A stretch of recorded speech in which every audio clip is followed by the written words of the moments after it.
Our speaker, Dr. John R. Lott, is the president of the Crime Prevention Research Center and an economist and a world-recognized expert on guns and crime.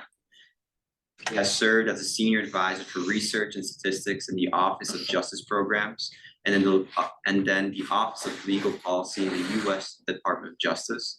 Lott has held research or teaching positions at various academic institutions, including the University of Chicago, Yale University, the Wharton School of the University of Pennsylvania, Stanford University, UCLA, and Rice University. And he was also the chief economist at the United States Sentencing Commission during 1988 through 1989.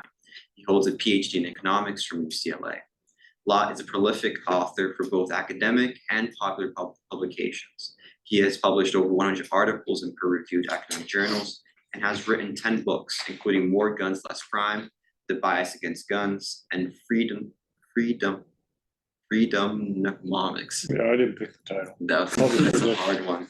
His most recent books are Dumbing Down the Courts, How Politics Keep the Smartest Judges Off the Bench, and Gun Control Tips. Now let's please welcome Dr. John Lott. I really appreciate him. I know he went to great lengths to try to set up a debate. I'm sorry, because I think it would be better for you all to have a debate on these types of issues, but I'm glad to be here in any case. So I'm going to talk about how gun control laws discriminate, disarm poor minority individuals. But before I get into that, I just thought it might be interesting, given it's in the news, to talk about Israel and how its gun control laws have kind of changed a lot over time. And I don't think most people kind of know the changes or why the changes have occurred and kind of what the consequences have been. So there's really two main periods of gun ownership or possession in Israel, and that's before and after 1972. Before 1972, civilians were banned from being able to go and carry guns in public.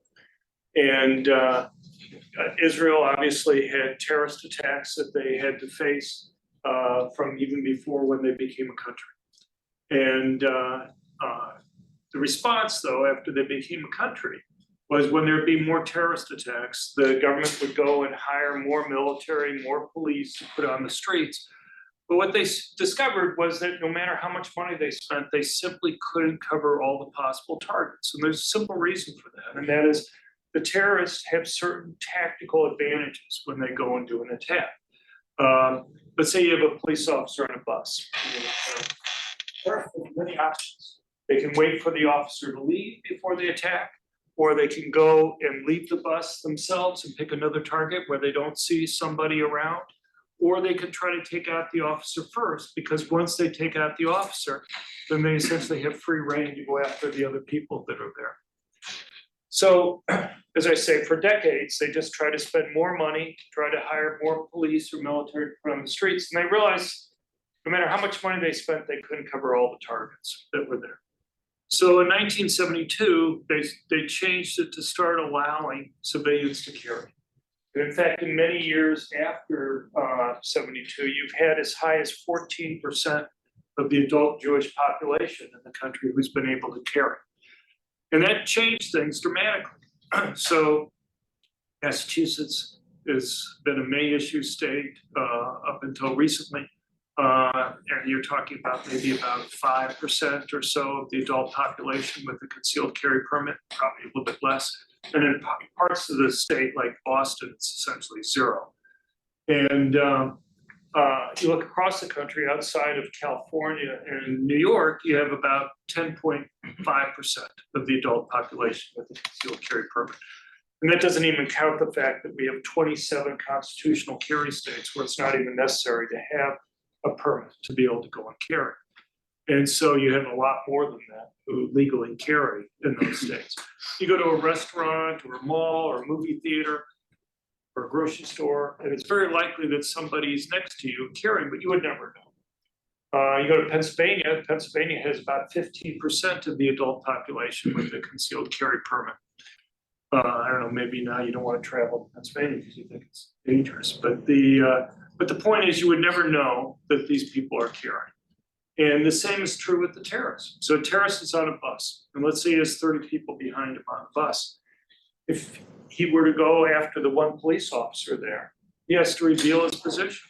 And now he has to worry that one of those, or a couple, or a few of those 30 people behind him might be carrying. He doesn't know who it is that's going to be carrying and might be able to go and stop him. So if he goes after the officer, he reveals his position, and maybe he's being stopped. And that makes it safer for the officers that are there, and it discourages from doing these attacks. One of the things you see, you look at the period before and after 1972, almost all the terrorist attacks before 1972 involved machine guns. Virtually all the terrorist attacks after 1972 involved bombs. Why the change? Well, it's pretty simple, because when you pull out your machine gun, you're giving people a chance to be able to go and respond to you that's there. If I just set off my vest bomb, there's not much left to respond to in that situation. There's in my book, More Guns, Less Crime, I have a news story that was from Israel shortly after they had made the change. There were 4 Palestinian terrorists that had gone into a mall kind of on a school day afternoon, pulled out their machine guns, started to fire. The people in the mall pulled out their handguns, killed 3 of the terrorists and wounded a 4th. And the funny reason why I included this particular story is it was kind of amusing, because the terrorist who was wounded, when he was taken to the hospital, he was just incredibly upset. It was like his manhood had been questioned, because there were these middle-aged women who were in the mall who had pulled out their handguns and blown away his compatriot terrorists there. And he kind of took it as kind of, personally, that this terrorist group had been wiped out by these middle-aged women, on a school day afternoon when everybody else was in school or not around working. So anyway, but the interesting thing is, Israel has had a lot of the same type of gun control debate that we have here in the United States. And I can talk about that more, but they recently, over the years, reduced the number of people who could legally carry. So prior to this terrorist attack that we just had on October 7th, only about 3% of the adult Jewish population was still able to carry. And,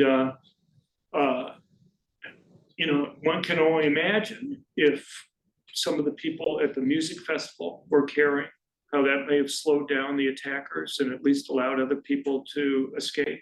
There was one kibbutz that got some news coverage because the person that was in charge of security there had kind of, heard the initial attacks and gone to the armory that was there and allowed the civilians against the law to be able to go and take the weapons out there, and they were actually able to go and stop the attack there. The thing is, despite the concerns of, and you look in September, the national police had come out, said, look, holidays are coming up.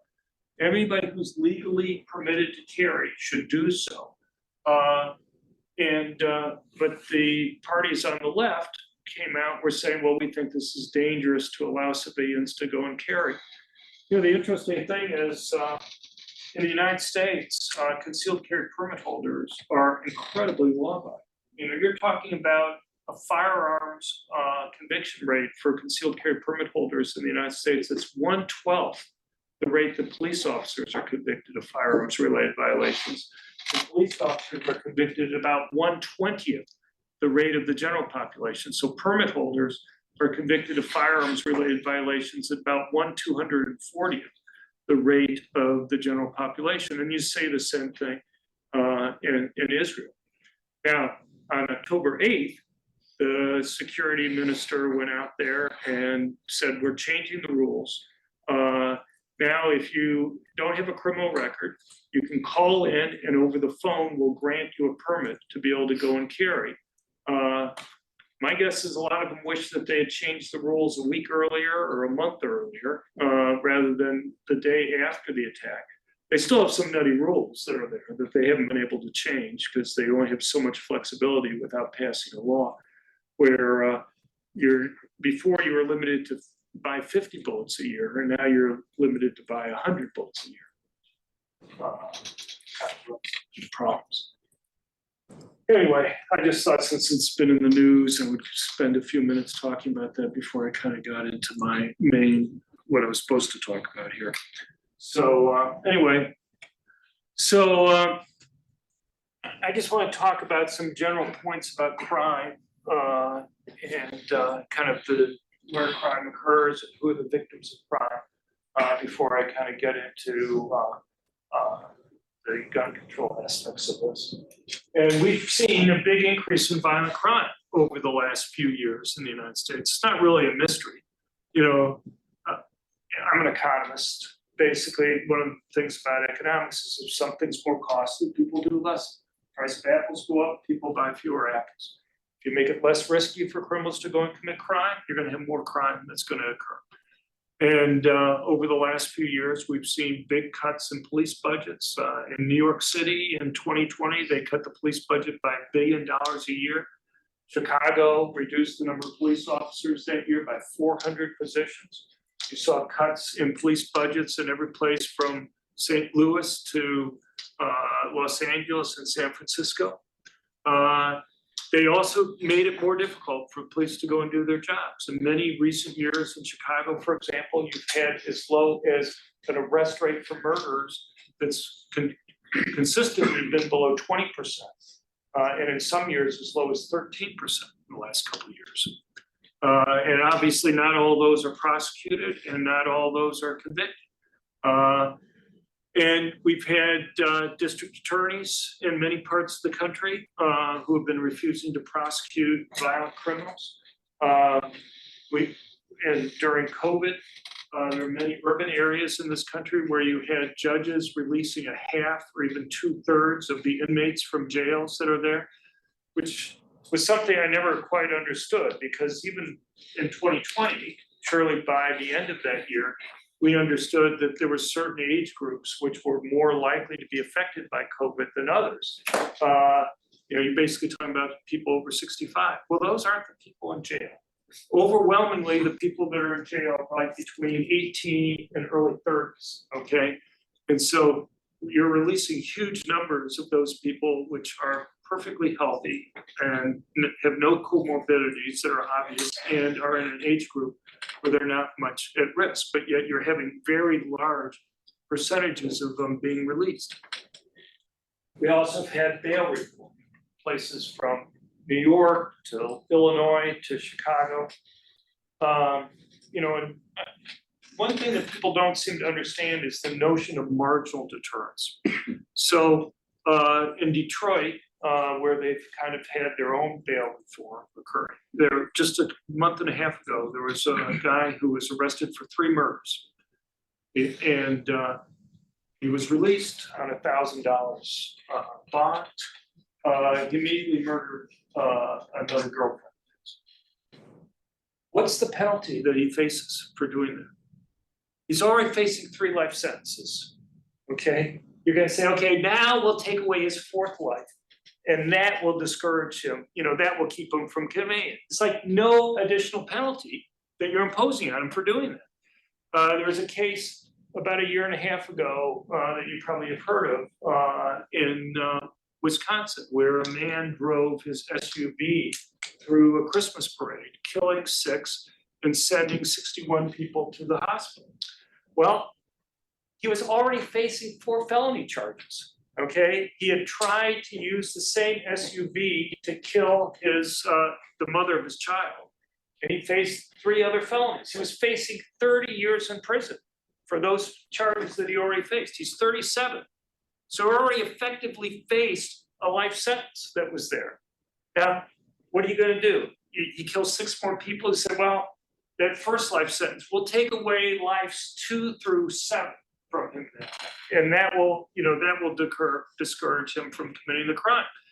And so, and there are lots of things that we could talk about marginal deterrence, but it's something that people don't seem to take into, you just don't see being discussed when people are talking about things like these bail reforms that are occurring. By the way, and I've already made this joke, but normally when I talk at the Federalist Society, I assume they're coming for the meals, and yet I don't see anybody eating here. So if it's for me, I'm flattered that you're here, but I just thought I'd go through it. So anyway, and I won't feel offended if you come up to get the food. So, you know, we talk about victims of crime. And we have the direct victims of crime. We have the people who are murdered, we have the women who are raped or robberies or assaults, and we have their families which are directly affected. But the thing is, the victims of crime are actually much broader than that. So the thing you have to understand is criminals commit crimes against people who are like themselves, okay? Blacks kill other blacks. 90% of murders of blacks are by other blacks. Hispanics and whites and Asians, everybody pretty much commits crimes against their own racial group. And they commit people who are in similar socioeconomic status in terms of poor. And so the thing you have to understand is, so if I have poor black areas, which are the vast majority of the crime that's occurring. Who's most likely to own some of the stores in those areas? Blacks. Who works in those stores? Disproportionately blacks. Who shops in those stores that are going to be closing because of the crime in those areas? It's disproportionately blacks. Who owns homes in those areas where the crime's occurring? It's going to obviously be overwhelmingly blacks, and their property values, their wealth, is being depressed because of the higher crime that occurs there. So when you have discussions with these district attorneys in many places in the country who go and they say, you know, I'm worried about equity. We should have people convicted at the same rate as their share of the population that's there, rather than their share of the crimes. I can understand that to some extent, but the thing is, by protecting certain groups so that they don't get convicted at higher rates than their share of the population, you're harming people in that group many, many times over. Because it's not just that one criminal that you're helping, you're hurting the direct victims because you're going to have more crime occurring, and you're hurting all these other people through all these other impacts that these crimes have on these areas, which are huge. So anyway, you know, if they really care about these minorities that they claim, then they would go and be concerned about all these other versions of the penalties or the costs out there. All right. You know, it's really misleading to talk about a US murder rate, okay? Because unlike other countries, the United States murder rate is much more heavily concentrated in tiny areas than it is for most other countries. 2% of the counties in the United States, which account for about 23% of the US population, account for 56% of the murders that occur. 5% of the counties account for about 75% of the murders. So we have, for 2%, you're talking about basically 60 counties of the 3,140 counties in the United States account for over half the murders, 56% of the murders. And if you take those 2% of the counties, you ever have what's called a murder map, where you go and you see where the murders occur over the course of the year? There, 2/3 of those, almost 2/3 of those occur within 10-block areas within those counties. So murders in the United States are extremely heavily concentrated in tiny areas. And what most people don't appreciate is how much of that is drug gang related in the United States. You know, lots of people, you know, people don't understand what a lot of the terms are in the crime data. So one of the things that you'll frequently see being discussed is that over half the murders involve acquaintances. When most people, you see the media talk about this, they seem to think these are like boyfriend, girlfriend, or, you know, people that are emotionally close to each other. It's very common for members of one gang to know who the members of the other gangs are that are there. Well, that makes them acquaintance murders, okay? And acquaintance murders are often also much more broadly defined than you might think. So let's say I'm a taxi cab driver and somebody comes into the back of the cab and then they rob me. Well, according to the definition, there's a perceived financial relationship that exists between the cab driver and the fare that's there, even if the guy had no intention of ever actually paying the cab driver. And so that's classified as an acquaintance murder. If the person had merely come up to the side of the cab and robbed the cab driver, then that would be classified as a stranger murder that's there. So, you know, and it involves things like prostitutes and pimps and what have you. But, you know, 54% of the counties in the United States have 0 murders in any given year. 15% of the counties have 1 murder. So you have almost 70% of the counties in the United States have either 0 murders or 1 murder in any given year. So it gives you an idea how heavily concentrated this is. I did a breakdown for Los Angeles County for 2020. And just so you know, it used to be even more highly skewed. Kind of under COVID and afterwards, you start seeing some more crime occurring in kind of higher income type areas. The first 5 categories here are pretty much quintiles in terms of kind of the property values that are there.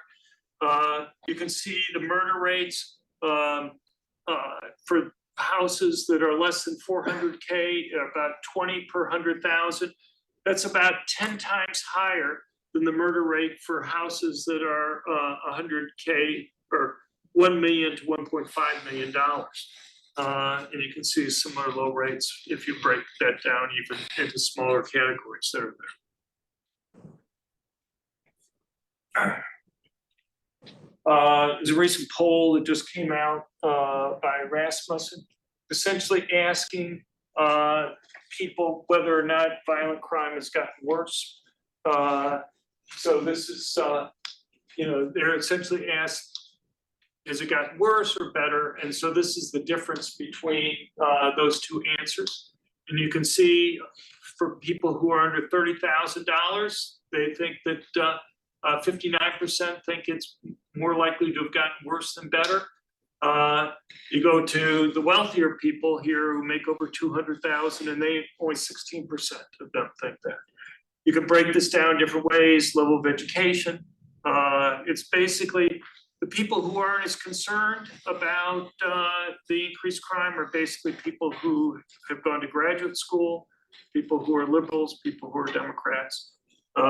People who have relatively low education or low incomes are the ones who have been the biggest victims of violent crime and the ones who are most concerned about it. So there are 2 groups of people, if my research convinces me of anything, who benefit the most from having the option to be able to go and protect themselves. One group of people are the ones who are most likely victims of violent crime. Police are extremely important in stopping crime, okay? But the thing is that the police themselves understand, if you look at surveys of police officers, is that they understand that they virtually always arrive on the crime scene after the crime's occurred. And so the question is, what should people do when they're having to confront a criminal by themselves? And as I say, if my research convinces me of anything, is that there are 2 groups. One is the people who are the most likely victims of violent crime. Benefit the most from having guns. So that's overwhelmingly poor Blacks who live in high crime urban areas. It's simply impossible for the police to be able to go and protect everybody. The second group of people are people who are relatively weaker physically, women and the elderly. You're almost always talking about young males doing the crime.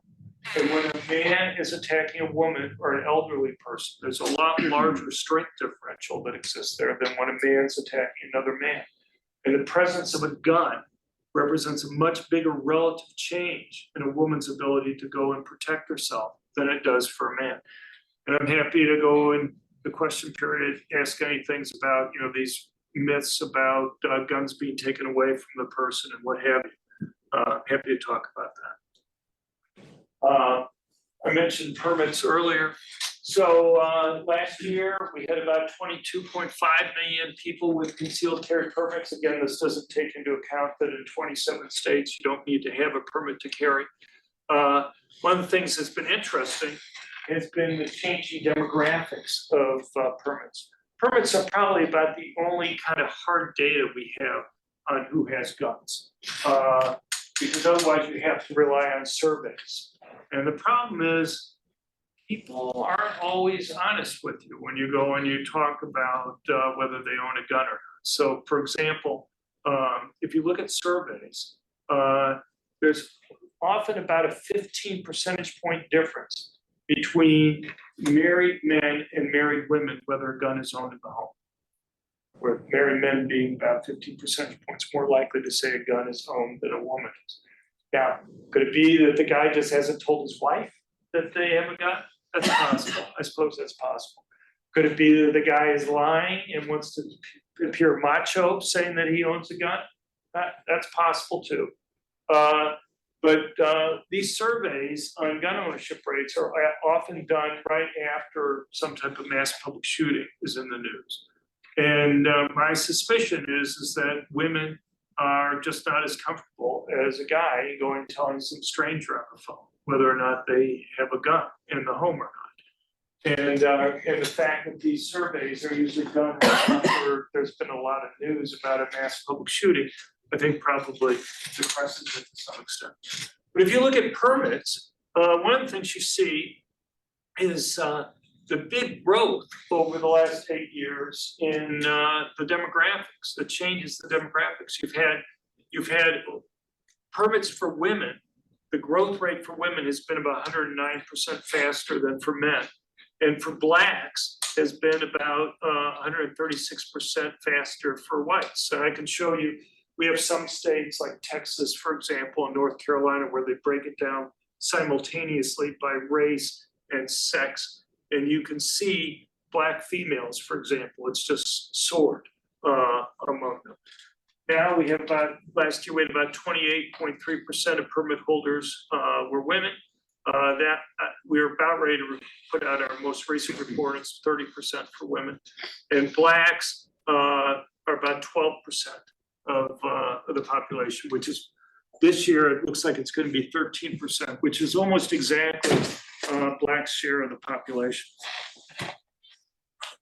So now let's talk about gun control laws a little bit. Obviously there's big differences across states in terms of things like concealed carry permits. And I'll just give you a couple of examples here. In Illinois, about 4% of adults have a concealed carry permit. In neighboring Indiana, it's over 22%. It's a pretty big difference for two neighboring states.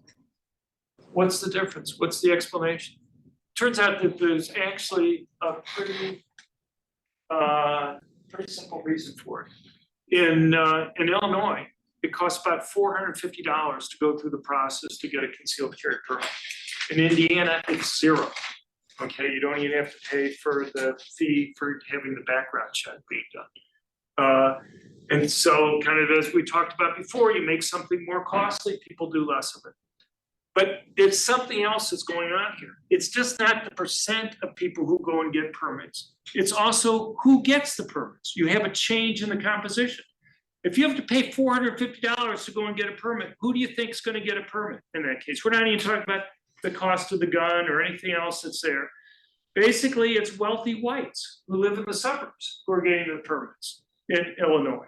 In Indiana, you see a lot more poor blacks and Hispanics and heavily minority zip codes getting permits in there. It's kind of ironic. I mean, in Illinois, it's a heavily Democratic state. The Democrats control everything there. In Indiana, it's a heavily Republican state. And they set it up so that minorities can get permits. It's even been worse than that, because up until recently, Chicago wouldn't allow any training facilities in the city. There's still only a couple. And you couldn't take any guns, even permanent concealed handguns, on public transportation. So let's say you were a poor black who lived in Chicago, all right? And you were willing to pay the $450 to go through the process. and you didn't own a car. Well, you couldn't take public transportation out of the city to go and get the training, because you have to get 16 hours of training, which basically means you have to go in for either 2 or 4 days, because you can't do more than 8 hours training in a day. And so what you see happen is that it's kind of like they went through a checklist. Really costly, can't go on public transportation. So if you're a poor person in Chicago, you basically have to, and you don't own a car, you have to go and borrow somebody else's car for either 2 or 4 days to travel well outside the city in order to go and get the training that's there. And so you just haven't seen many poor people or blacks go and get concealed carry permits in Illinois, even though the crime rate is much worse there. And I would argue that they benefit more than some people in other areas. And the thing is also, because of this, you don't expect to see the same drop in crime rates from allowing people to be able to go and carry. So if you can make it riskier for criminals to go and commit crimes with higher arrest rates, higher conviction rates, longer prison sentences. But the fact that the victims might be able to go and defend themselves can also make it riskier for criminals to go and commit crimes. And so I have a higher percentage of the population with the permit, that makes it riskier, and you might imagine there should be greater reduction in crime. But let's say I have 100% of the population with permits, but they're all in places where there's no crime. I'm not going to get much of a reduction, right? I got to have the people carrying the permits in the places where the crimes are occurring, if I'm going to be able to have an effect on that. And so, in Indiana, where you have in Indianapolis and other places where you have heavily minority poor zip codes, you see a fairly large number of people carrying permanent concealed handguns. In Chicago, you don't see that, because they basically made it impossible for those types of people to be able to go and carry guns for protection. I just show you something from Texas here. Texas, like a lot of states, has kind of liberalized its concealed carry laws over time. Used to be, in order to get a permit in Texas, you had to go through 10 hours of training to get it, 10 hours to renew it, and it cost $140 to go and get the permit. Well, those rules started to change in 2013. And you can see prior to 2013, the percentage of the adult population that was Black that had permits was falling. When they got rid of or changed the training requirements from 10 hours to 3 to 4, it stopped falling and began to increase a little bit. And then in 2017, the beginning of 2017, they cut the fees from $140 down to $40. As soon as you did that, you could see it just started to shoot up there.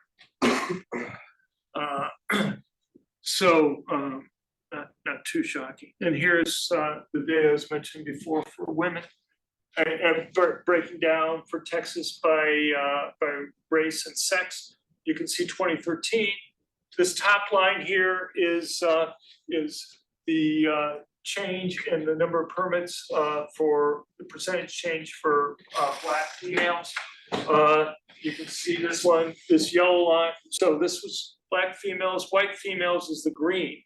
So you can kind of see 2013, the gap, and the change in the growth rates by the time you get to 2020. These changes in fees and training had a huge impact on the percentage of Black females relative to white females. You can also look at for Black males, which was the yellow line, and this kind of lavender one down here for white males. And you can see the huge change in the growth rates that we've had for those after you've cut back on the fees and you've reduced the training requirements. And those are just the raw numbers. So last year, there was a Supreme Court decision on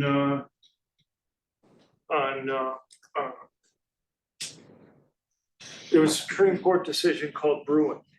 It affected Massachusetts, affected 6 other states, New York, California, Maryland, New Jersey, Hawaii, I know I'm forgetting somebody, but, what had happened up until that point is that those 7 states required that you had to provide a good reason to some public official. So you have basically 3 types of states. You had those which were constitutional carry, where you didn't need a permit to be able to carry. You had those which were right to carry states, where once you've met certain objective rules, you're a certain age, you pass a criminal background check, you pay your fee. Some of them required training. Once you've met those objective criteria, then you were automatically granted a permit. And then you had 7 may issue states, including Massachusetts, where you had to do those objective rules. And then on top of that, you had to go to some public official, where you had to go and explain to them why you should be able to go and carry a gun for protection. And that the Supreme Court decision said, you can have the objective rules, but you can't require people to give an explanation for why they should carry. And there's huge differences in these states in terms of it. So you, as I said before, you take out California and New York. The rest of the country had about 10.5% of the adult population last year with a permit. In California and New York, you're talking about, tenths of a percentage point who are legally allowed to carry. A few years ago, I was able to get a hold of the entire list of permit holders in Los Angeles County, California.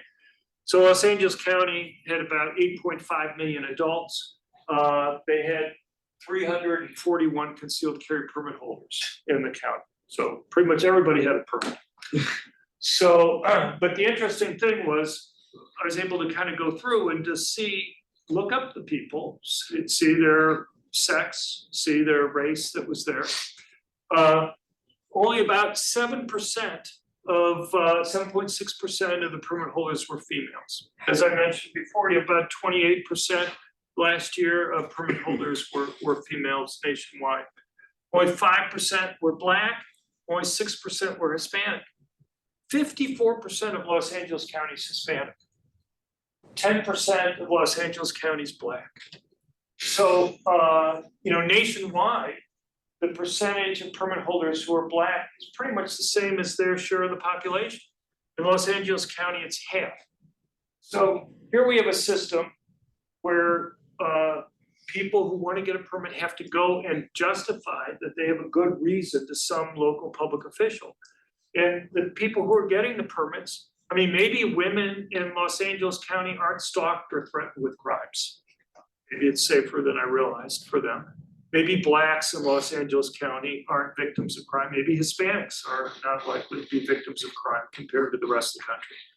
But what appears to be happening is basically wealthy whites and some wealthy Asians who donated a large amount of money to the sheriff's reelection campaign were the ones who end up getting permits that were there.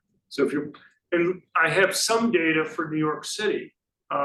It's not complete by any means, but we know some of the people that have permits, like Robert De Niro had a permit, Howard Stern has a permit there.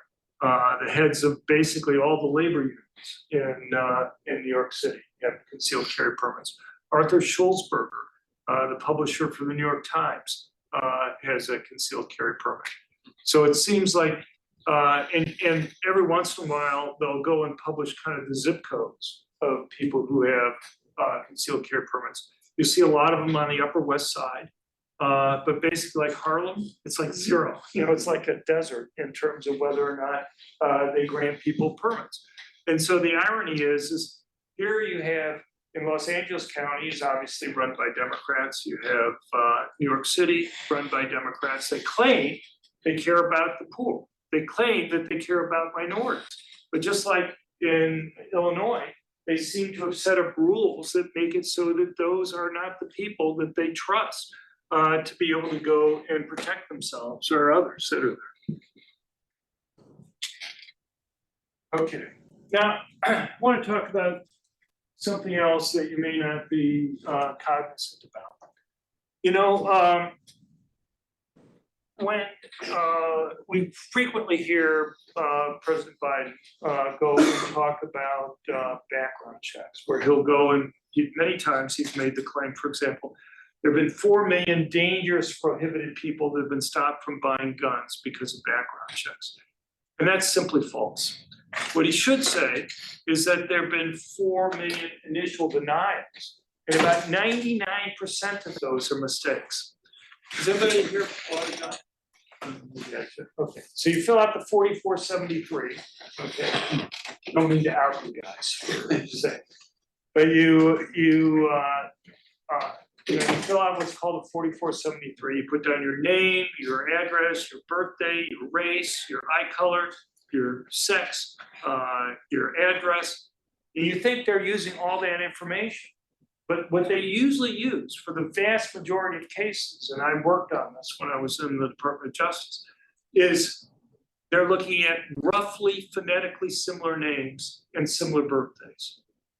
Problem is, people tend to have names similar to others in their racial groups. By the way, so for example, as far as the computer is concerned, if you're Smith with an I, or if you're Smith with a Y and an E, as far as the computer is concerned, that's the same name that's there. They don't even compare middle initials.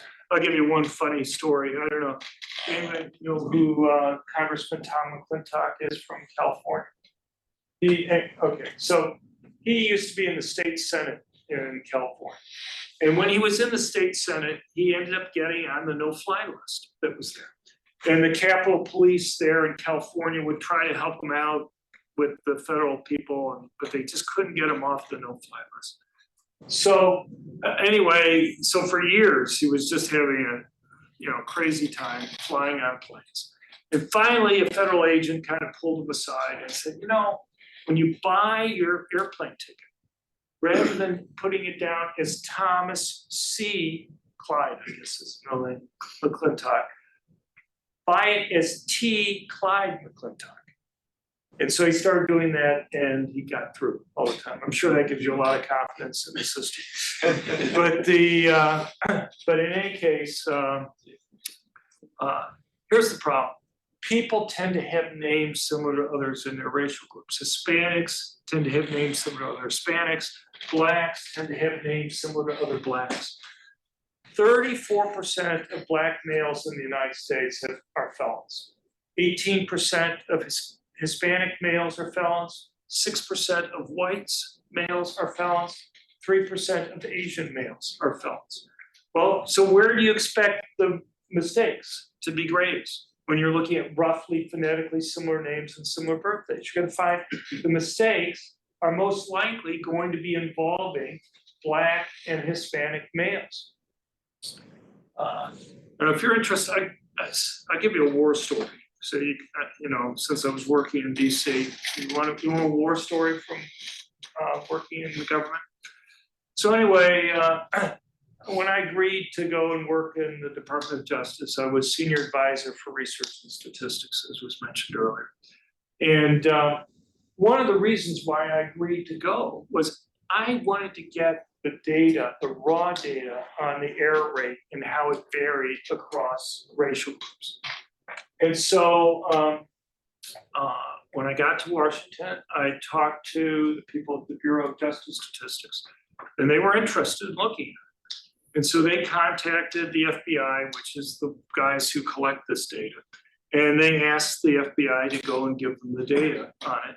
And the FBI said no, they weren't interested in looking at it. And the Bureau of Justice Statistics people responded and said, look, it's not really your job to determine what's interesting. That's what the Bureau of Justice Statistics does. They analyze the data. The FBI collects it, and then they give it to the Bureau of Justice Statistics. And so they made that argument. The FBI comes back, which shouldn't even have been made to begin with. And the FBI comes back and they say, well, we can't think of any reason why anybody would want to break this down by race and sex. And my response was, you guys break down everything by race and sex. It's not really obvious to me why you wouldn't want to break this down too, or be against it. So anyway, we go and argue back and forth for a while, and then they disappear. You have to understand this is during COVID. On my floor, there were like 300 desks, okay? I had an office on the side. On most days, I was the only person on my floor that came into work. I like going to a place to work. I mean, it's just, one thing I can say is I had no problem parking my car right next to the elevator, okay? Because there's like nobody else there. In fact, there was nobody on the floor above me or a floor below me most days. I would usually, when I get bored, I just kind of walk around, you know, the offices just to see if somebody's around, just to say hi. But it's, anyway, the thing is, it's not like you could go on somebody's door when bang on their door when they're not responding. You send them emails, you send them voicemails, and if they don't want to respond, they don't respond, and you can't really get a hold of them. So anyway, they stopped responding, won't respond to our voicemails, won't respond to our emails. About a month goes by, and then 2 days after the election, they get back to us and they say, okay, you're going to have to fill out a FOIA request, Freedom of Information Act request. And I can tell you that people were stunned. I mean, this is something reporters have to fill out. This isn't what one part of the Department of Justice has to fill out, whose job it is to get the data from the other part of the Department of Justice to go and get the data there. So anyway, but then they say, to make it even worse, they said, but even if you could fill it out today, there's no way we're going to be able to get this data done until after January 20th. And we are sure that the Biden administration will not be interested in looking at this data. So we argue with them some more, and they basically go radio silent again. And so anyway, then the Thursday before Thanksgiving, I get a call from a friend of mine named Grover Norquist. I don't know if anybody knows who Grover Norquist is. He's kind of a big conservative muckety muck in Washington, D.C. Grover and I wrote a book together about a decade ago. And Grover was going to meet with Mark Meadows, the chief of staff for the White House, the following day on Friday. And I know Mark's son, not as well as I know Grover, but I know Mark's son. And so Grover knew I was at the Department of Justice, and so he wanted to know what ideas I had on things that could still be done before the end of the administration. So I gave him two ideas. One of the ones is the one I've been telling you about. And Grover meets with Mark, and it's my understanding that Mark liked both of my ideas, and he promised Grover that on Monday he was going to call up Bill Barr, and tell Bill that there are three things that the White House wanted them to do before the end of the administration. Two of them were my ideas. And so my understanding is that Mark called up Bill on Monday morning before Thanksgiving. And sometime around 11 o'clock that day, Bill told the people at the FBI to stop goofing around and to work with me on getting the data together that we were asking for. So 3 o'clock that afternoon, Politico, does anybody know what Politico is? It's kind of a bunch of former Washington Post reporters who put together this kind of political insider website and stuff. Had a story at the top of their website saying controversial pro-gun academic or researcher, a pro-gun researcher joins Department of Justice. So what happened was, apparently as soon as they were told that they had to work on this stuff, their response was to go and call up reporters at Politico to go and complain about it. So anyway, it was like all heck broke loose at that point. I don't know how many emails or phone calls they got, but I was told they had more people demanding that I get fired than anybody else during the Trump administration, which is an accomplishment, I guess. So anyway, I had an op-ed in the New York Times in 2010, and I had an op-ed editor there tell me that they'd got, within 24 hours, they'd got 75,000 angry emails. So I don't know if the gun control groups kind of got a similar number of emails for this thing or not, but my guess is it's probably similar. And the PR people were just completely freaked out. I had like 15 FOIA requests. They said, "I've never seen so many FOIA requests for one person at one time." And I said, "Well, they're all the same group." So it's like moms demand action, students demand action, every town, the Trace, they're all Bloomberg groups. It's like I just said, they just had like a conference call. And they say, you asked for this, you asked for this, you asked for this. And they kind of divided it up.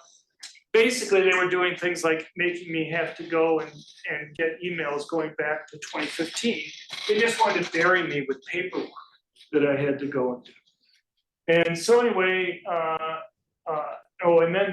and then the Monday after Thanksgiving, all the Democrats on the Senate Judiciary Committee, apparently I understand this was like a first for them, wrote a letter to Bill asking him to, why they could hire somebody like me at the Department of Justice. And so anyway, on that Wednesday, after that, Bill calls me into his office. And he has a cameraman there. He takes a picture of me with him. And he grabs the cameraman's camera. He says, "John, this is my response to the senators." So I don't know what the reaction was to that. So anyway, I'm almost done. A little bit of time goes by. And finally, the guys at the FBI start working on the data. They give us the data. And the Bureau of Justice people are looking at it and they're saying, there's something wrong here. The number, this is like really simple stuff to go and do. I mean, it's like, just imagine an Excel spreadsheet. We're just asking for the sums at the bottom that are there. And so anyway, they give us the data and it's just, they're not adding up. It just doesn't make sense looking across the different categories there. So the BJS people contact the FBI and the FBI says, "Oh, we're really glad you called. We're going to give you a call. We realized that there were some problems. We don't know what happened, but we'll fix it and we'll get back." This is something that should take like 10 minutes for them to do. So about a week later, they come back with the data again. BJS people are looking at it and there's still something wrong with the data. Basically, that happened 4 times. The last time the BJS people were talking to the FBI people was January 19th. The FBI people apologized profusely, said, "We're really sorry, we don't know what happened on this, but we'll fix it, we'll get you the data." Of course, we're all out the door by noon the next day. And so anyway, the BJS people were working on a report on the NICS background check system where one part of the report was going to be on errors in the system. Well, the Biden people released the report, but they, of course, had no section on the errors in the system that was there. And so, I mean, I could tell you a dozen of these war stories, but it's just, when I worked in the Sentencing Commission back in the 80s, you had the vast majority of the civil service staff probably disagreed with on most issues. They were pretty strong Democrats at the time. And but the thing is, if you pointed to errors in the data, people would fix it.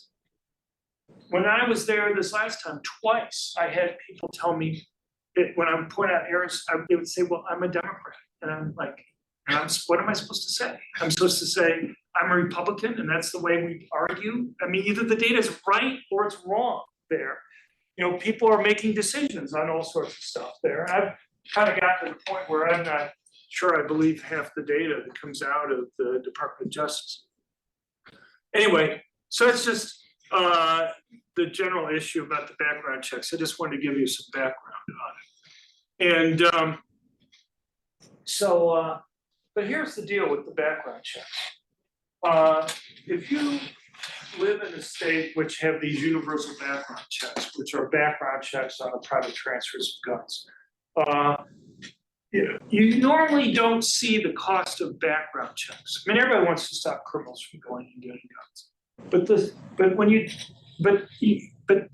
a cost to this. So, like, if you live in Washington D.C. or New York or California or other states, I assume Massachusetts too, if you're going to make a private transfer of guns to somebody else, you have to go and get a background check done on it to legally transfer the gun to the person. In DC, it costs $125 to do the background check. In almost all the states that have this, you have to do a background check on each gun rather than on the person. So let's say you and I lived in DC or California, and I'm going to transfer 4 guns to you. You would think, well, it's just John transferring all 4 guns to one person. Shouldn't there just be one background check? Because the same person's getting all the guns. No, they have a separate background check that they require on each gun. I want somebody to give me a rational, benign explanation for why you just don't have one background check. Because in DC, rather than $125, which is bad enough, it costs $500 for me to transfer the guns to them. The only thing I can think of is they're just trying to make it as costly as possible to go and transfer the guns that are there. Well, so here's the deal. Let's say you think background checks are good in reducing crime, okay? And I'm skeptical, even though obviously everybody agrees on the goal that's there. The thing is, you want to make it so that people are encouraged to go and do the thing that you want them to do, right? You want them to go out of their way to go and do the background check, because rather than me just giving you the gun, you want me and you to go to a dealer and pay the dealer while we wait to go and transfer the gun between the two of us. Well, that takes time. If I want to encourage people to do it, do I make them pay $125 to go and do that? I mean, that's like taxing them to go and do the things that I want them to do. So I would go and think that if you really believe that these things reduce violent crime or crime, and then you want to go and encourage people to do it, at the very least is don't make them have to pay what's essentially a tax for going and doing the transfer. That's it. When you go to a gun store and you buy a new gun, you don't really see it. It's not like a sales tax that gets added onto the price of the gun. It's just part of the price of the gun is to go and have the background check being done. The other thing is, as an economist, I would say the people who benefit from the transfer or who benefit from the lower crime, who should be the ones who pay for it. If presumably, when I'm doing these background checks, it's not the people who are going out of their way, both parties, the buyer and the seller, go out of their way to obey the law that's there, which are the only ones who benefit from lower crime. Presumably that's something that everybody benefits from. If everybody benefits from it, then everybody should pay. And so for both of those points, I would go and say, look, there's a simple solution. Pay for this out of general revenue, okay? And that way you're not penalizing people for doing what you want them to do. And you're also making it so that the people who benefit are the ones who are paying for it. If you go and make that argument to gun control people, and I've been making it for 25 years, they will fight you tooth and nail on it. The other thing is the error rates that we've been talking about. There's a simple fix for that. If private companies had 100 the error rate that the federal government has in doing background checks for the NICS system, under federal law, they'd be sued out of existence, okay? If you go to an employer, obviously none of you employers yet, but if you go to an employer and suggest, I think you ought to look at roughly phonetically similar names and similar birthdays for doing background checks, they will look at you like you're from Mars suggesting it, because they know there'll be big errors and they know it's going to discriminate against minorities, okay? So if this is good enough for the federal government to insist that private companies have to do background checks in a certain way, using all the information that's there, not something like roughly phonetically similar names and similar birthdays, why not apply that to the federal government? It would fix the problem. I mean, I still want somebody to go and provide me with a rational explanation why you would set up a system where 99% of the people who are stopped are mistakes through no fault of their own. Now, when the government makes a mistake, they don't come and tell you that they make a mistake. You have to go and basically hire a lawyer to go through the process to get things cleared. You're talking about costs that start at $3,000 on up to go and do that. Who do they think they're stopping from doing it? It's basically poor Hispanics, poor Blacks, okay, who want to go and get a gun to protect themselves and their families. Why should you set up a system where it's middle income and poor people. I may want to have a gun, but is it really worth $3,000 on up for me to go and hire a lawyer to go through the process, to go and fix a mistake that's not their own fault that's there? So again, there's an easy fix for this. All you have to do is have it so that the federal government meets the same rules for doing it. And I've told, as I said, gun control people, when you're in the green room or whatever, waiting for an interview, I said, look, you guys want to pass these universal background checks? Here are 2 easy fixes that you can make for it. If you adopt both of these things, you pay for this out of general revenue and you fix these errors in the system, you will get rid of the overwhelming opposition to this. The media doesn't report why people are opposed, why they've argued against these types of changes. But the fact that they won't, so often gun control people will say, we just want reasonable changes. We just want reasonable gun control laws. Well, my response is, I just want reasonable fixes to the gun control laws that you have, that you want to go and push. So anyway, I kind of went ahead with this, but there are other things that discriminate against poor and minorities.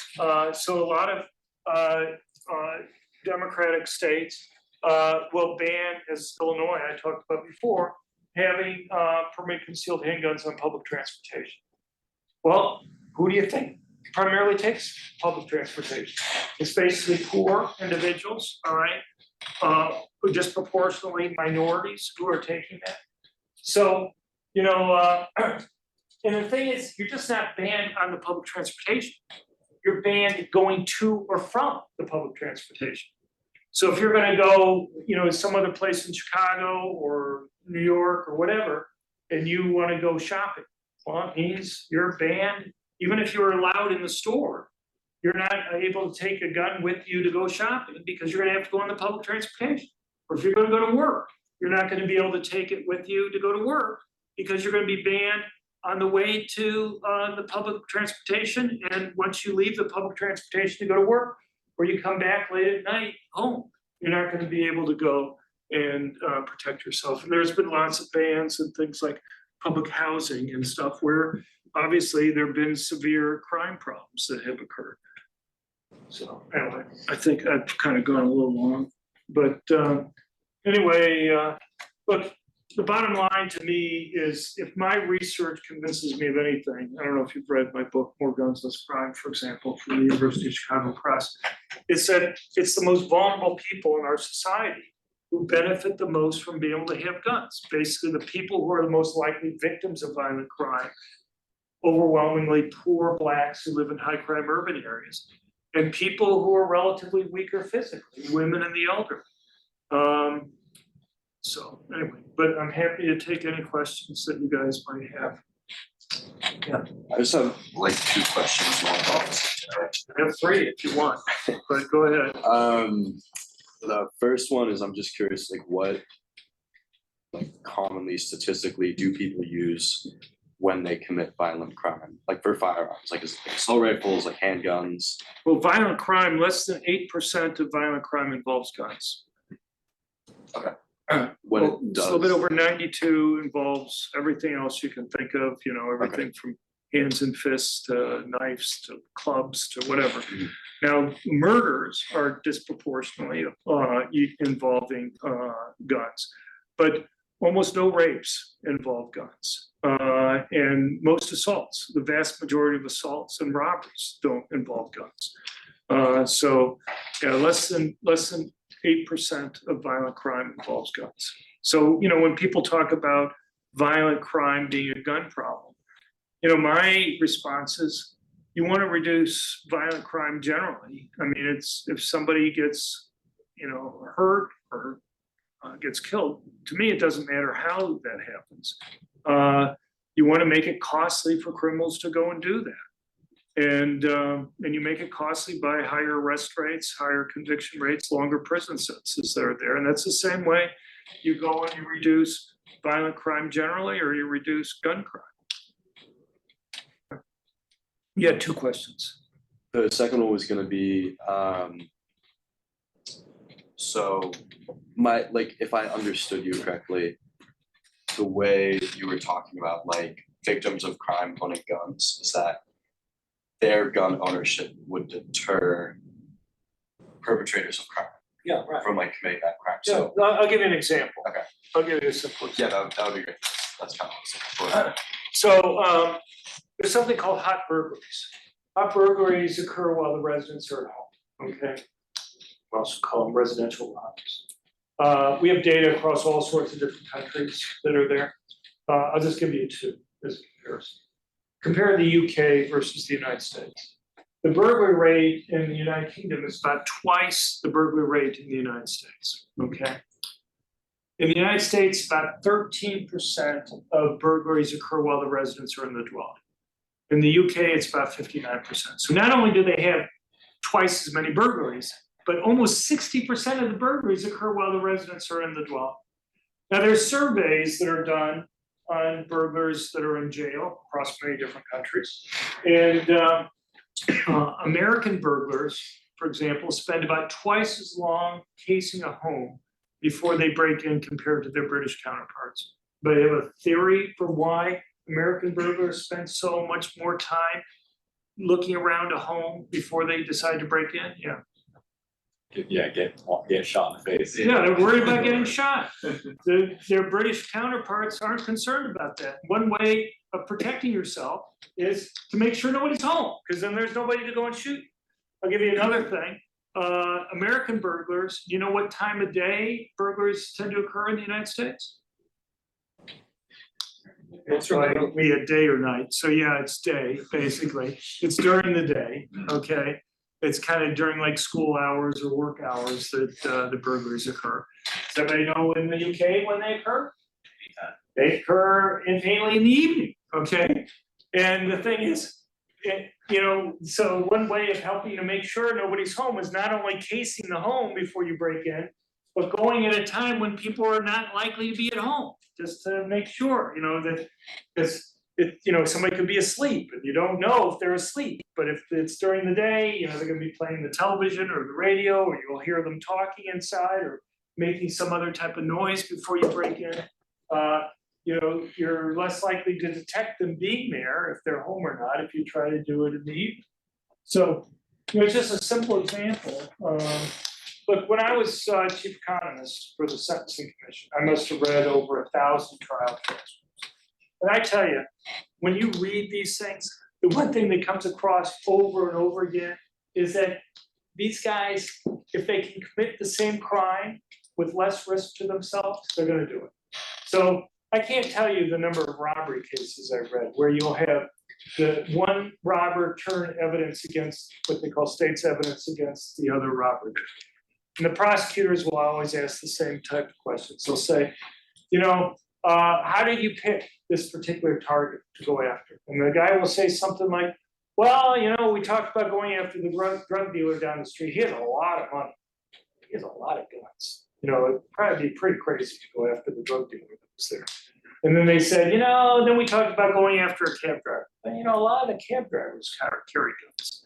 And then we saw this little tiny woman walking alone across a parking lot late at night, and she looked like a really easy target. And so we decided to go after her at that point. And so, so these guys may not be the brightest bulbs, okay, but they're not incredibly stupid either. They basically learn, if only by trial and error, which are the types of people that you want to go after and which are the types you don't want to. Yeah. You didn't have a third question. You're going to I ask. did not. Thank you. My question is, what can I do as an individual to sort of fight back against this status quo here and obtain guns in Massachusetts and California? I'm from California originally. Well, originally means you're no longer going back there or something. But I guess the biggest thing is just to educate yourself on it. California, and New York, and New Jersey, and Maryland, because of the Bruin decision, where they're supposed to make it easier for people to get concealed carry, for example. Their response has been, okay, fine, you're gonna make us issue permits? We'll issue permits, but you just won't be able to carry it any place. So Newsom just signed a law which basically says, the whole state just about, it's a gun-free zone. Maryland just passed a law that says you're not allowed to carry a permanent concealed handgun within 100 feet of a business, within 100 feet of a restaurant, within 100 feet of a hotel, within 100 feet of a church, within 100 feet of a school. Try driving through any city. It's not like most roads are more than 200 feet across there. You got businesses on either side. You can't go any place in there. I guess you go in your front yard or something like that to carry concealed. And so New York has passed similar laws, and New Jersey has also. So what do you do? Well, I suppose the biggest thing is just to educate yourself. We're Crime Prevention Research Center. You go to our website, crimeresearch.org. You can sign up for our emails that we have.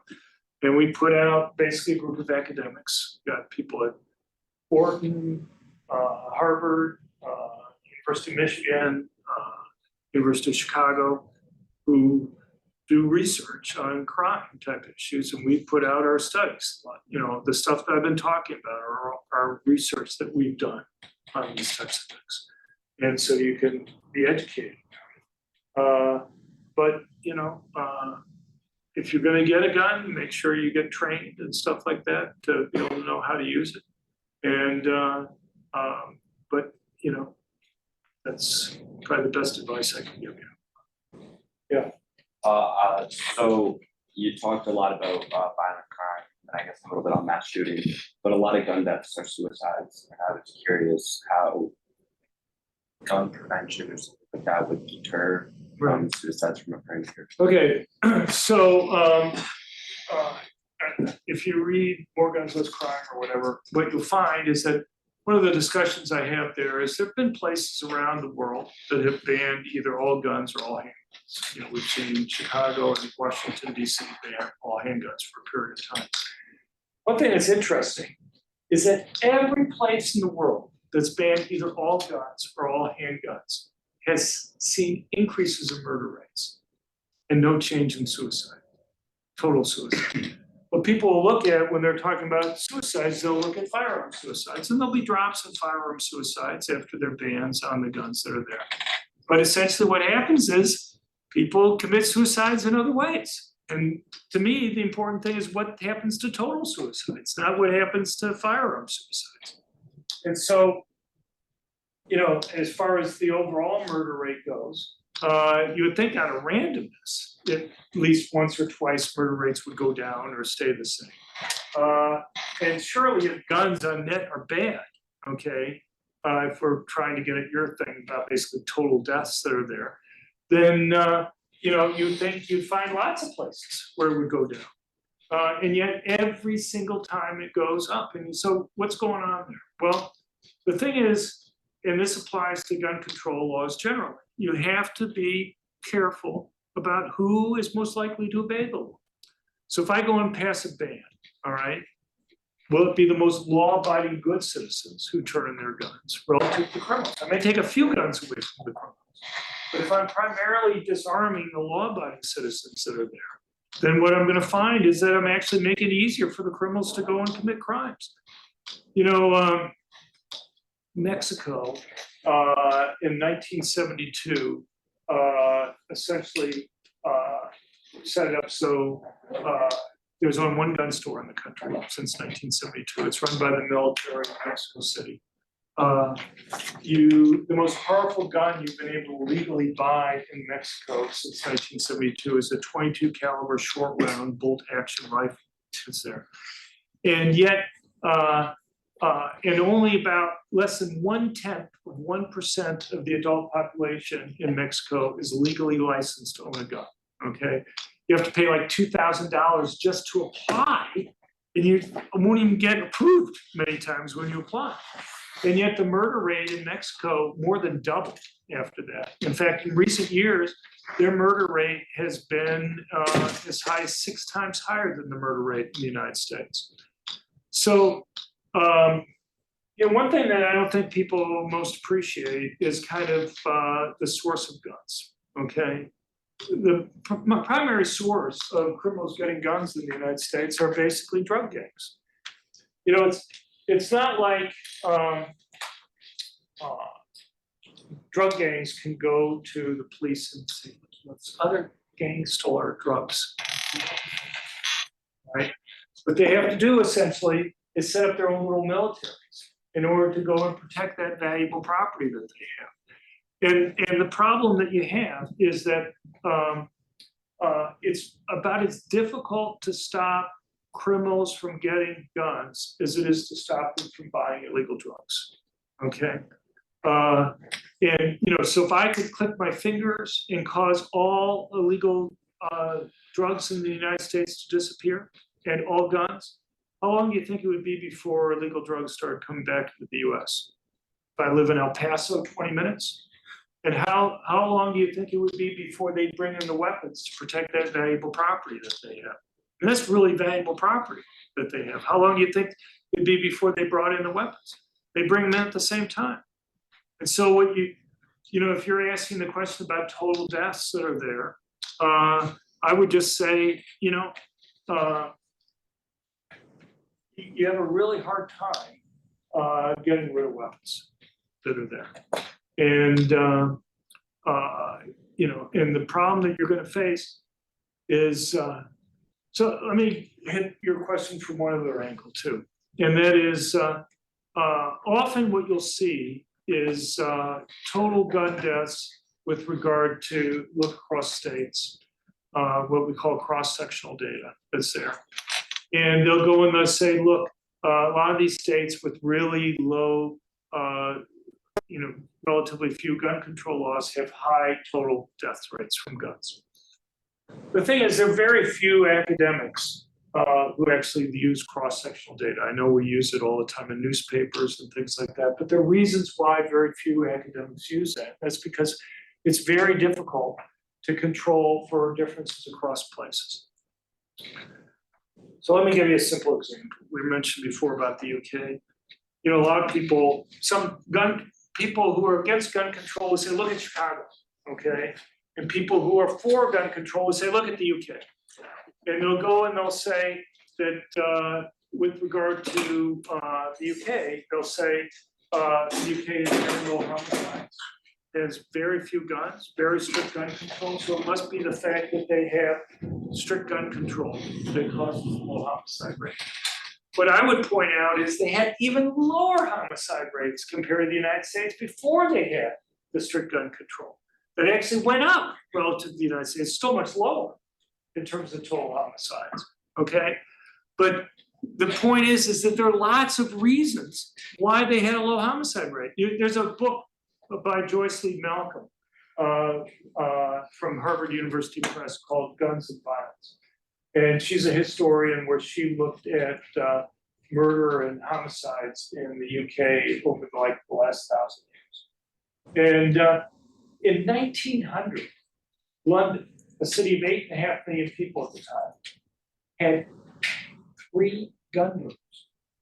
This is 20 years before they had any gun control. If you want to do something fun, go and look at the old copies of the London Sunday Times. And what you'll find is they had everything was a gun. They had briefcase guns, they had walking stick guns that they were advertising. Guns were every place. And yet they had 3 gun murders in London. I can't even get my mind wrapped around having such a low murder rate with guns that are there. Obviously, there was something different about the place that's going on there that you're not picking up when you're just merely looking at cross-sectional differences that are there. And so what most academics do, the other type of data is what we call time series data, where you look at one place over time and you see how things change before and after. The problem is it's very difficult to disentangle things when you have one experiment. You can't have control for more factors than you have experiments that are there. So I'll give you a simple example. Everybody knows what Miranda is, right? where you read the prisoner their rights, or the guy you've arrested their rights. When the Supreme Court passed that, there were like 3 other big Supreme Court decisions that same term that dealt with crime. We know crime rates went up. A lot of people will say, well, it made it more difficult to convict people having Miranda. And some people will go and say Miranda was responsible for the increase in crime that occurred during the 60s. There's no way we're ever going to know, because all you do is have an increase afterwards, but we can't even disentangle it from the 3 other Supreme Court decisions that occurred that year. Maybe none of them had an effect. Maybe it was something else that was changing during that period of time. And so what we do is we use what's called panel data, where we're looking at a lot of different places over many different years. And you may not know this, but most of the academic research in the world is done using US data, because we have 51 different laboratories. So you have something like a particular types of gun control laws, if they get changed in enough different years and enough different places, you can begin to disentangle some of those things. That have gone on too long for your question, but anyway, I appreciate the question. Yeah. Just a couple thoughts, but I think just for the sake of the debate that I think we hear a lot of is, if I could get your thought on like the gun control of high capacity. Like, why is it, or what's your thought on why is it specifically that? I mean, I know that's kind of like where mass shootings and whatnot. Well, no, it's not. Actually, no, it's not. I mean, I know this whole stuff, but That's what they put on the news, I that's what everybody's understand, perception I is. understand. But if you look at all the mass public shootings over the last 25 years from 1998 on, what you'll find is about 14.9% of the mass public shootings involve just a rifle of any type, okay? 56% involve just a handgun, okay? And then you have others that involve a combination of different types of guns that are there. But if you add up all the ones that involve any type of rifle, you're talking about something that's in the high 20% range that's there. Now, the thing is, and virtually all of them involve some combination of handguns and shotguns, or just handguns by themselves. So the thing is, when they talk about assault weapons or military style, the key word there is style. Okay, even you go look it up. Even the Associated Press last year said this notion of military weapons is a complete canard. Okay, they said that there's no military in the world that use what they call assault weapons here in the United States. So you take an AR-15. AR-15 is a semi-automatic gun, okay, that's functionally identical to any semi-automatic hunting rifle. Does everybody know what the difference between a machine gun or automatic, semi, and bolt? Okay, so anyway, bolt action rifle is you have to manually yourself physically put another bullet in the chamber after you fire a round. Semi-automatic, one pull the trigger, one bullet comes out, and it reloads itself. One pull the trigger, one bullet comes out. And then a fully automatic is as long as you have the trigger depressed, bullets will come out. There's no mass public shootings in the United States that involve machine guns, despite kind of the misinformation you'll hear on the TV. In fact, since the 1930s, you know how many murders have occurred in the United States involving machine guns? One. That's right. And you go and we forced ourselves to kind of watch the entertainment police shows. And in the 2020-2021 season, we actually summed this up. If you look at all the crime guns used on television police shows, 85% of the guns involve machine guns. You watch the new edition of Magnum PI. You think on any given Sunday afternoon in Hawaii, you have more people getting killed with machine guns than have occurred in the entire United States since the 1930s. Okay, and and they'll go and call them AR-15s or whatever, and then go and show them being a machine gun. So an AR-15 is functionally identical to a small caliber semi-automatic hunting rifle. 85% of the guns in the United States are semi-automatic guns. So, when Biden talks about banning all semi-automatic guns, the vast majority of guns in the United States would be banned under those types of things that are there. So, go ahead.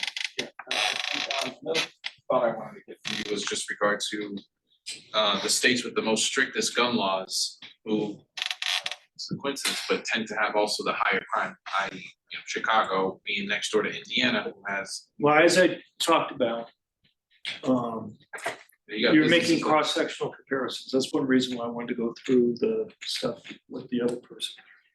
And, because the vast majority of kind of popular discussion, I'll get to you, that we see involves, newspaper graphics and whatever. It makes it easy just to show cross-sectional relationship. As I say, there are very few academics studies that involve purely cross-sectional data. Okay, and very few involve purely time series anymore. And it's the reasons why I was going through before that people don't use those, because it's simply impossible to control for all the different factors that you can control. If I have lots of states changing their rules in lots of different years for whatever type of gun control that I want to go and look at there. And because I can't control for more factors and I have experiments. And so, but I mean, look, as I say, if you want to just make cross-sectional comparison, people who want to go and support gun control will point to the UK. And the people on the other side will point to Chicago, all right? And my advice is don't do either, okay? Because it's not very useful to go and look at the data that way. I understand what you're saying now. Now, if you do it the way I'm saying, I still think you're going to find the type of result that you're talking about that you think exists there. But that's the way I would do it. And if you want to look at my books, More Guns, Less Crime is a good example. The other books that I have are, that would be most relevant are things like The War on Guns, Gun Control Myths. Any of those would kind of go through the data. Or you can go to our website at crimeresearch.org and you'll see a lot of stuff. Thank you. Yeah, sorry. So I need to go back like the cross-sectional data thing, but just wondering, like, when you look at the rate of gun deaths, so that includes like homicides and suicides, like by state, the states with the highest are like Montana, Wyoming, and then like Louisiana and Mississippi. And Just then so you know, those- Yellowstone, the TV show, there's not that many murders in Montana. I live in Montana. Okay, just Well, that Montana just also making a has a joke. really high suicide rate, so that may be. okay. So here's the deal on this. Again, I could repeat what I'm saying about cross-sectional data. It's not very useful. But, as far as suicides go, there's a simple reason that you have relatively rural states have relatively high Alaska suicide. has the highest. Right. Well, what you have happen is when the husband dies, okay, women tend to leave rural areas. Okay. When the wife dies, the guys tends to stay there. And so in very rural areas, what you find is that there's a huge gender gap that exists for older people, okay? So, it's like huge. It's like 20 percentage points or so where you have more guys than women, when you get to older ages. And so, there's a lot of work out there that just indicates you can explain the higher suicide rate in these rural areas because of the fact that you have a lot of guys living by themselves, and so,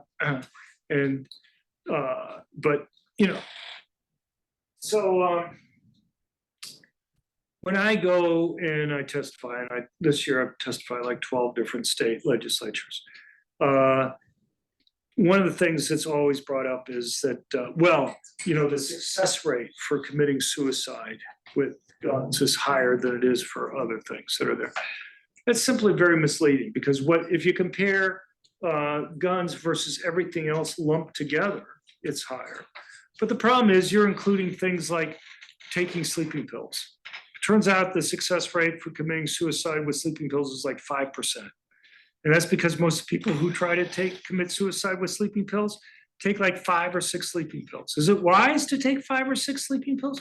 Probably not the best thing to go and do. But basically, you have a lot of people who are kind of like a cry for help type of thing. The thing is, there are other methods of committing suicide, like jumping off a high level, or hanging yourself, or walking in front of a train or a bus, that have essentially 96% success rates in terms of committing suicide. So there are lots of ways that people, go ask Jeffrey Epstein whether there are other ways of committing suicide. And, there are lots of ways of doing it. And so, this kind of gets back to an earlier discussion that we had. And that is, if you look at total suicides when places have banned guns, you see a change, you see a drop in firearm suicides. Other methods rise. Yeah, and you essentially see no overall change. Just one last thought. So what's like big companies that, going back to Chicago here, you got Citadel, you got Caterpillar, Boeing, all leaving big metropolitan cities with populations just because of high crime. Do you see any turn in the sense of government legislature where if they're like, we're losing significant business here, people are leaving, people are. Well, I mean, it's not just the crime, it's the taxes, it's other things that are going on in these places. Here's one of the biggest mysteries in my life, and that is just trying to explain why blacks vote for the people that they do. Because they're the ones who get harmed. So you have somebody like Kim Fox, who's the district attorney for Cook County. And, about a year ago, there was this case that's pretty emblematic. There were 2 rival drug gangs that were fighting against each other at about 11 o'clock in the morning. It's caught on high definition video. Kim Fox's office initially declined to prosecute anybody there, even though one person was murdered and others were sent to the hospital seriously injured, because her office said it was mutually agreed to combat. They eventually decided not to prosecute anybody there because they said there wasn't enough evidence. Even Mayor Lori Lightfoot, which is hardly a conservative by any means, who used to be a prosecutor, said that was ridiculous. She had rarely seen cases that had high definition video and the eyewitness testimony of police officers who were there on the scene. But people so we had Mary Laura Lightfoot, now we got a new mayor there. I don't understand, they adopt policies, we went through all the costs that were there. It's not just the direct victims of crime, it's also all the indirect costs that are there. I look at schooling. Who gets hurt by having poor quality public schools? It's basically those same individuals. Why wouldn't you want to have vouchers or something that would allow competition in the schools there to go and improve the quality of the schools that are there? And I could go on with other policies, but it's just one of the big mysteries. So you're asking whether it's going to change? People are going to have to get fed up with the higher crime. It's not, to me, I look at it and it's not rocket science. If you want to go and reduce crime, you don't have less than 20% arrest rate for murders in Chicago. Okay, and then you have somebody like Kim Fox who's not even prosecuting all the ones that you arrest, and then they're not even successful in convicting all the ones that they prosecute. You're talking about in some years, in many years recently, something in single digits for people who actually go to jail for murder. And the criminals know that. Right. Well, the thing is also, it's particularly bad among drug gangs. So here, it kind of snowballs because you end up in a situation where I witness a murder that occurs with a drug gang. Do I really want to get involved with this? I know the probability that these guys are going to go to jail if I get involved is like really low.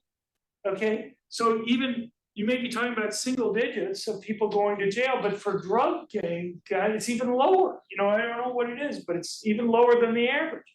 And so what's the point? Why do people don't want to come forward? Because it's just, these drug gang guys may get mad at me for having to come forward if they find out that I got involved in this. And so